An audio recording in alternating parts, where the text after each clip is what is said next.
என் பொண்ணு என்னால் செத்துதா, எனக்கு தூக்கு தண்டனை கொடுங்க, என்ன என்னன்னு விசாரிங்க.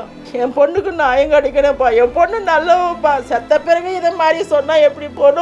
ஒரு நாள் நரகமா நாங்கள் சாகுறோம்ப்பா. நாங்கள் எங்களுக்கு தூக்கம் போயிடுச்சு, சாப்பாடு போயிடுச்சு, எங்களால இருக்கவே முடியல. எல்லாமே இருந்துட்டோம். எம்எல்ஏ கார் வாங்கி கொடுத்தா, அதை கார் வாங்கி கொடுத்தா, இது காரெல்லாம் போயிடுச்சு, எங்களுக்கு வாங்கி தருவாங்களா?